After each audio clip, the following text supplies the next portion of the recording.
This is the reckoning. 2024. Hello and welcome to 2024. It's been quite interesting so far, to say the least. I'm Professor Hawk, and I'd like to highlight a lot of the things which were said by Katt Williams in that groundbreaking interview hosted by Shanon Sharpe. I came in this business saying I was going to expose. When I talked about Michael Jackson, when I talked about R. Kelly, they canceled me for these things because why would you talk about another black dude? Race is not where the line is drawn. It's God's side and the other side. And we don't care nothing about the other side. Period. Now, the funny moments, as well as the poetic manner in which Katt Williams spoke, along with his charisma, are what kept the audience engaged. All too often in Hollywood and in legacy media, viewers like me and you are constantly let down. Hardly any of these known celebrities stand for the divine being that men have called God, and some even openly admit to worshiping the devil or displaying their allegiance against the Most High. Now, roughly 6 minutes in, Katt Williams begins to shift his crosshairs towards Rickey Smiley. Katt Williams makes a statement regarding Rickey Smiley being a liar and the newfound rise of public beliefs and rituals. Rickey Smiley knows this, and I don't know why he would lose a child and come on the air and start lying. That's why people believe in rituals right there. What makes this particular subject matter rather interesting to me is, prior to the Shanon Sharpe interview featuring Katt Williams, Rickey Smiley had indeed lost a son, Brandon Jamal Smiley, age 32. It was reported that Brandon was found unresponsive inside his Birmingham residence and was later pronounced dead. There was a 12 o'clock flight leaving Dallas, so I just kind of grabbed my backpack and jumped on the plane and flew to Birmingham, and I got a phone call on my way out the door from Brandon's younger sister that lives in Atlanta, Taylor, that he had passed. He went in, he used, and it killed him. Now, 15 minutes into this interview, Katt Williams makes a statement regarding those 7 different comedians. Not all 7 were named directly, but the few who were named, all having oddly specific aesthetics when it comes to their woman. It's like they were saying that this the I Sold My Soul starter pack. If you sign up for their program, you get a light-skinned, weird-faced wife that never do an interview. Listen, in 20 years, won't do an interview. Nobody's ever talked to her, and she's never been interviewed anywhere. And now, understand, I'm not talking about one person. What I just told you applies to 7 people. How they all end up with that. That's part of what you get. The truth of the matter is, the Money Mike in the original script got raped in the bathroom. And that's what Rickey Smiley was okay with.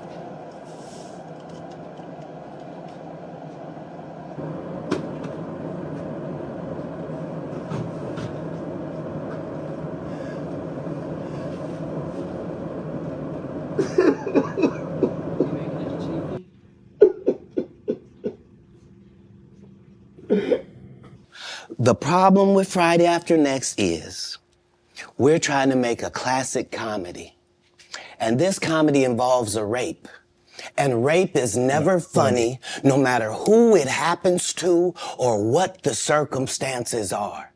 If you would allow me to allow us to do this movie without a black man getting raped in it, I promise you that it will be twice as funny as it would be with him getting raped. The next thing is, Katt claims this the year, 2024, this the year for all of them. It's up for all of them. He claims he's getting information about all these different celebrities, public figures, and he even willing to pay for that information. Period. All of these big dick deviants is all catching hell in 2024. It's up for all of them. It don't matter if you Diddy or whoever you is. TG Jakes, any of them. All lies will be exposed. That's all. And anyone who takes that the wrong way, know why they take it the wrong way. We good now? Because the people want to know, well, why would he get blackballed?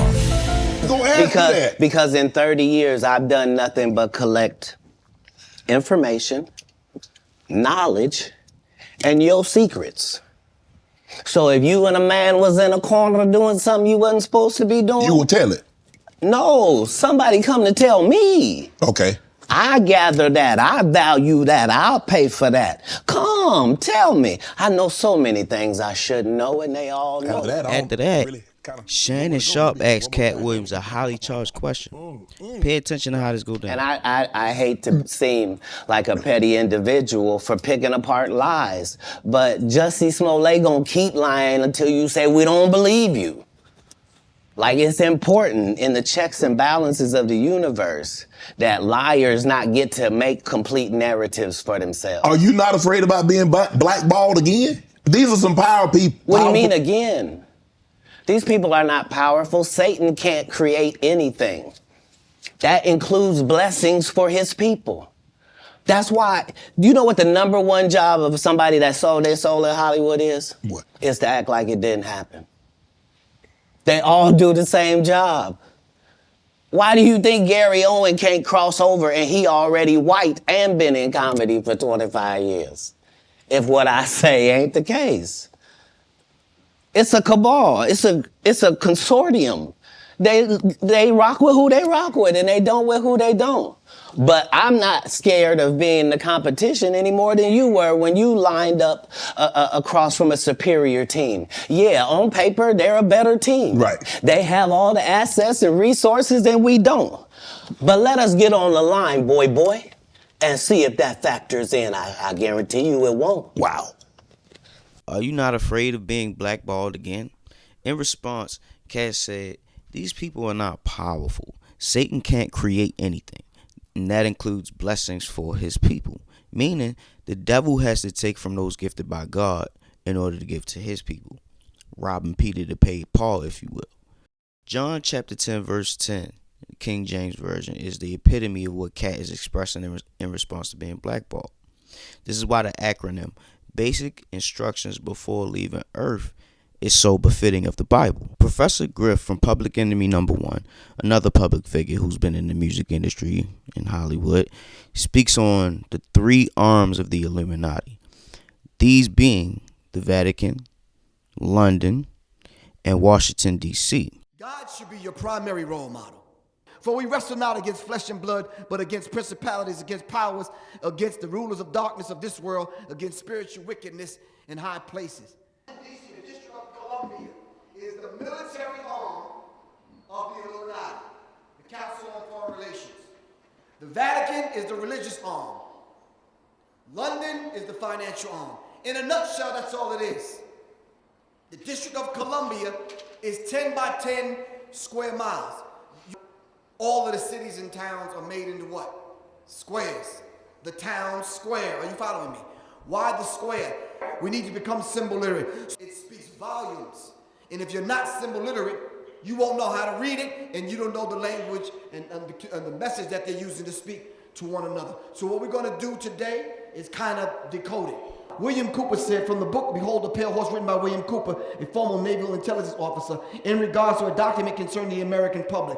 Diversion is the primary strategy. The simplest methods for securing silent weapons and gaining control of the public is to keep the public undisciplined and ignorant of basic system principles while keeping them confused, disorganized, and distracted of matters of no real importance. When you talk about business, if you ask any decent, well-to-do businessman, I had to pull that one back. I seen that leaving my mouth. I'm like, but business is warfare. Every watch ad, the time is always 10:10. Why? Because the District of Columbia is laid out 10 by 10 square miles. The people within these three arms are the ones referred to when you hear the term the powers that be and or the Illuminati. But John chapter 10, verse 10 makes me believe the other side knows the scriptures and wants to make sure you're not paying enough attention to the way they communicate to realize what's actually being said. Maybe they thought it would be funny to reference the book of the Bible that unfalsifiably identifies Satan and his fruit. That's just my take on it. That's just my thought on the matter. And this is not to be taken as fact. It's just something that makes sense to me. The homosexual agenda and the emasculation of men is promoted and celebrated in Hollywood. This is not something that is normal or accepted in the origins of any melanated culture to date. If we use the early 2000s as a reference point to anyone who grew up in or before the 90s knows, it wasn't always like this. The influence of your favorite artist, movie star, rapper, athlete, and even politician has a profound and lasting effect on the ideas and ideals of the modern day. Because of this, their actions are held in high regard and therefore must be used for the benefit of the collective interest of those who serve the serpent, the powers that be. As many people aspire to be just like them and live similar lives, these celebrities and public figures are bound by a contract which they willingly sign, believing they will have their dreams come true, only to find out they will face severe ramifications if the contents of their contractual agreements are not fulfilled. They canceled me for talking about Harvey Weinstein before the thing came out, but he offered to suck my penis in front of all my people at my agency. What am I supposed to do?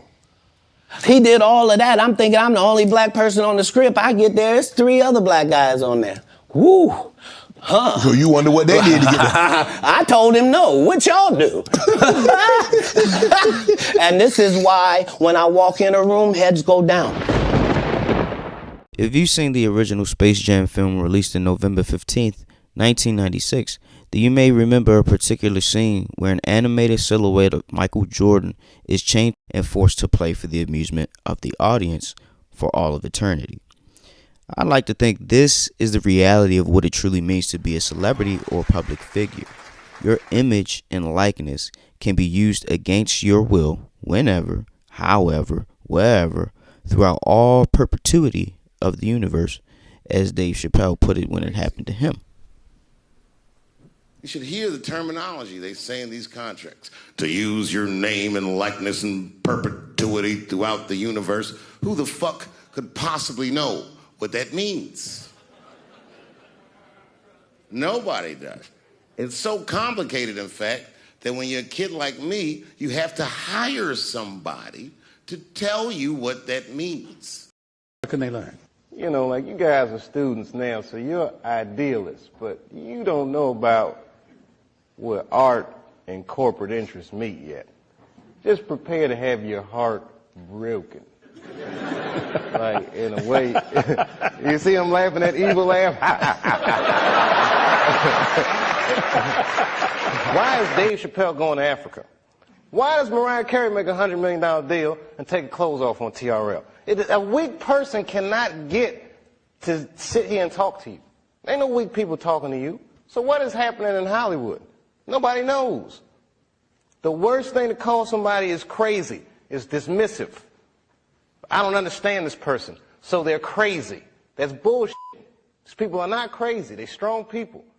Maybe the environment is a little sick.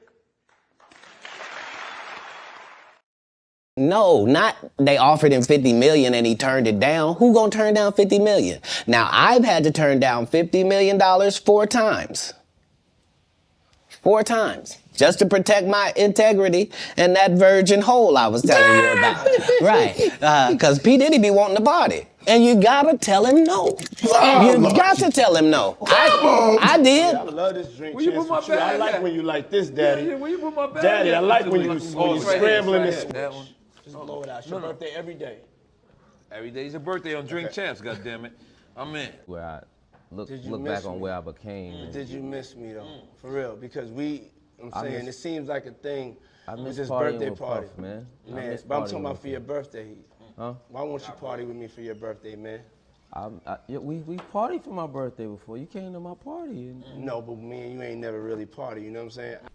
And I lived with Sean Puffy Combs for a year. That's the crazy thing. Now, that was L.A. Reid's idea, right? We're sending you over to something called Puffy Flavor Camp. There you go. To learn Flavor Camp? Yeah, Flavor that's Camp. what it was called. Hey, it was curious. I got a chance to see some things. Yeah, but you were 13. What were you seeing? I went there to see the lifestyle. Right. And I saw it. And it was, but I don't know if I could indulge and understand what I was even looking at. What I did say is that there were very curious things taking place. And I didn't necessarily understand it. As you can see, Hollywood is a sick place. With the recent sex trafficking scandals and Epstein Island stories, allegations of child abuse, SA, and extortion is becoming all too prevalent these days. Sean Combs, as well as T.D. Jakes, have been called to the forefront to explain themselves. As someone who truly admired the work that T.D. Jakes has done over the years, it actually isn't that hard for me to withdraw my respect for him, because my mother always told me, association brings about assimilation. Or in other words, birds of a feather flock together. Is God's side or the other side? And the Chris Tucker that we got now is Epstein Island Chris Tucker, not Smokey. Yes, it's cool. All people that love the truth got to be happy if the truth coming out and lies is getting exposed. That's just what time it is. 2024, folks. Throughout the years, hip-hop has been the driving force in shaping, influencing, and cultivating inner-city, suburban, and international culture as well as youth. Before we talk about this in depth, we need to draw a line of distinction between rap and hip-hop. Hip-hop is an acronym which stands for High Infinite Power, Healing Our People. Shooting, killing, stealing, selling hard drugs, promiscuity, and doing time is the furthest thing from healing our people. If I were to give rap an acronym, I'd say it means reckless and pointless. Those at the top saw the power and influence of the art form and wanted to use it to destroy the inner city youth with a malevolent propaganda, leading them to prison as well as the grave. The private prison industry and the gangster rap agenda in hip-hop go hand in hand. What do you think about Kanye rants? What's going on with Kanye? From a distance, obviously, I don't know how well you know Kanye. I don't know if you've been around Kanye, but from a distance, what do you suspect's going on? I suspect that we're pretty awful people if we say that somebody got a mental illness and then we watch what they do.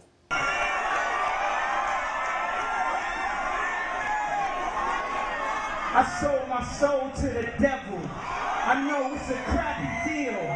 Lisa came with a few toys like a Happy Meal.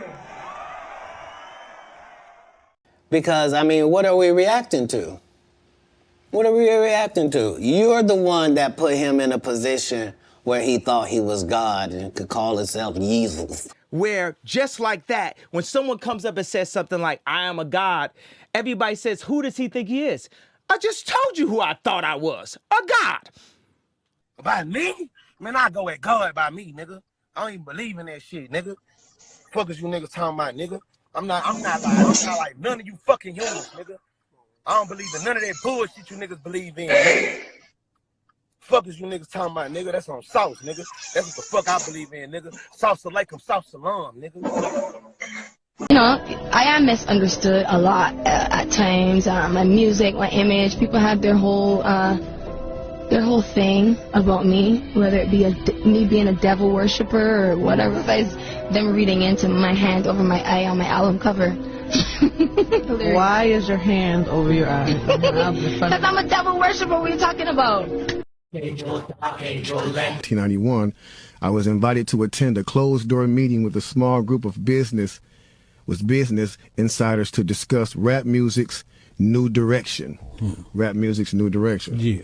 Little did I know we would be asked to participate in one of the most unethical and destructive business practices ever seen.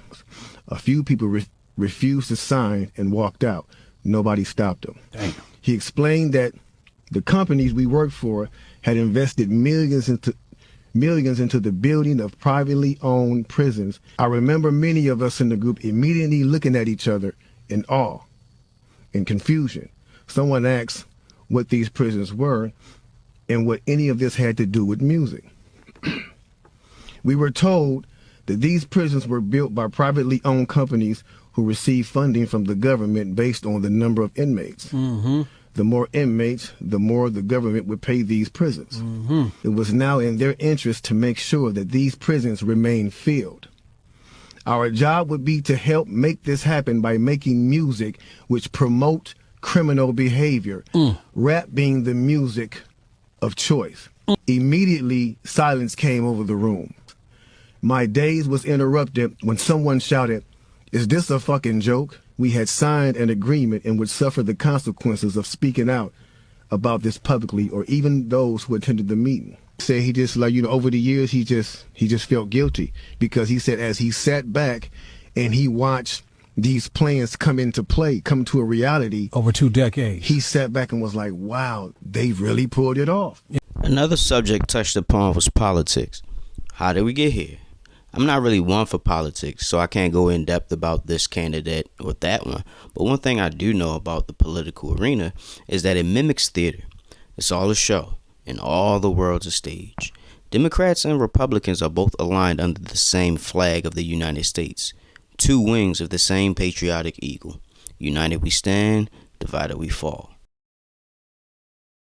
Politics. Where are we go? Where are we headed, Katt? How did we get here? How do we get here? All division divides. There's no way around that. All division divides. The very word secrecy is repugnant in a free and open society. And we are, as a people, inherently and historically opposed to secret societies, to secret oaths, and to secret proceedings. We decided long ago that the dangers of excessive and unwarranted concealment of pertinent facts far outweighed the dangers which are cited to justify it. Even today, there is little value in opposing the threat of a closed society by imitating its arbitrary restrictions. Even today, there is little value in ensuring the survival of our nation if our traditions do not survive with it. And there is very grave danger that an announced need for increased security will be seized upon by those anxious to expand its meaning to the very limits of official censorship and concealment. When it looked as if maybe history would end, that liberal democracy would triumph, that free market economics would slowly progress, and we'd have a new world order. We are part of a new world order. And as the recently departed Admiral William J. Crowe once said, it's long on new and it's short on order. I urge the international community to embrace its responsibility for creating that new world order. A new world order based upon collective action. It's a very pertinent question to ask, how do we build back better? To build back better or whatever. We have a chance to reset the clock and build back better than before. To build back better than before. Remember the terrible damage of COVID as we try to build back from this global pandemic. Joe Biden calls it build back better. Build back better.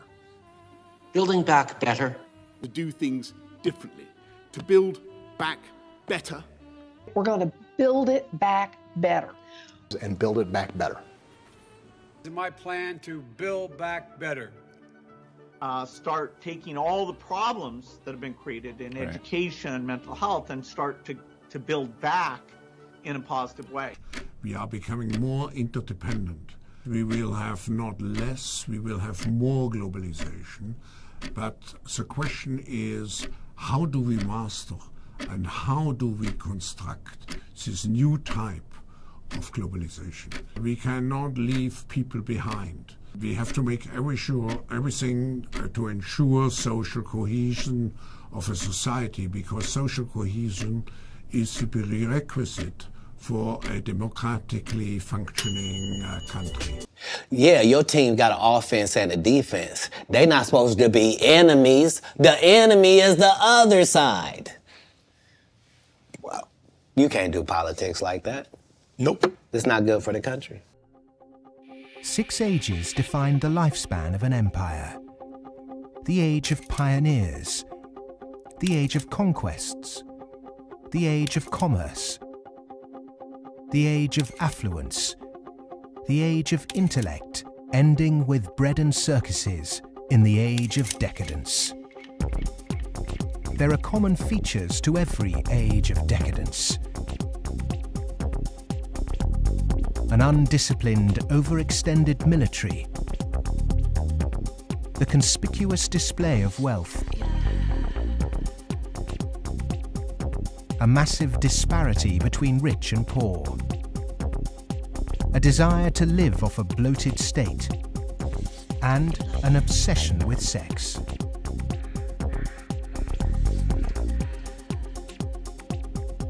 But perhaps the most notorious trait of all is the debasement of the currency. With all the receipts and information flooding the internet regarding the satanic rituals and practices behind the curtains of Hollywood, I'd say these allegations make it quite difficult to believe in anything but the Most High and His Word.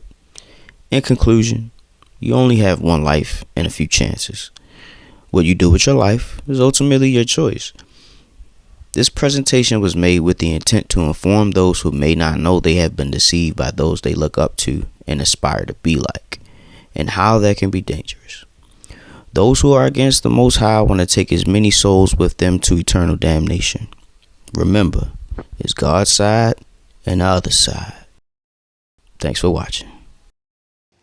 My whole life, since I was telling you when I was young and they was asking me what I wanted to be, and nothing I wanted to be was what I wanted to be, God's friend. Say what side you on, say why you don't like the other side, and then get to the game.